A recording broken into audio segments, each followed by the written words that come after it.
ते आपण बघणार आहोत स्किन केअर होममेड प्रोडक्ट. ज्यांना स्किनचा प्रॉब्लेम असेल, हायर पिगमेंटेशन असेल, त्यांच्यासाठी आज हे स्पेशली किट मी घेऊन आलेली आहे.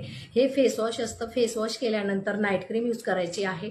नाईट क्रीम यूज झाल्यानंतर डे क्रीम यूज करायची आहे. पूर्ण इन्फॉर्मेशन ही तुम्हाला व्हॉट्सअपवर केली जाणार आहे.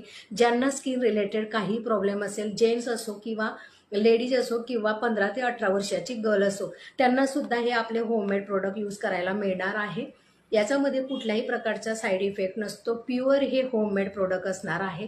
ज्यांना पिगमेंटेशनचा प्रॉब्लेम असेल, पिंपल्स असेल, ॲक्ने असेल, डार्क सर्कल असेल, स्किन डल झालेली असेल, स्किन रिलेटेड जो पण तुम्हाला प्रॉब्लेम असेल, तर हा कॉम्बो आवर्जून घ्या. अगदी इफेक्टिव्ह प्रोडक्ट आहे हा. 15 ते 20 दिवसानंतर तुम्हाला या प्रोडक्टचा रिझल्ट बघायला मिळणार आहे. पिगमेंटेशन कितीही हायर असू द्या, त्याचे सगळं सोल्युशन या किटने तुम्हाला मिळणार आहे. पूर्ण इन्फॉर्मेशन जर तुम्हाला हवी असेल तर दिलेल्या नंबरला व्हॉट्सअप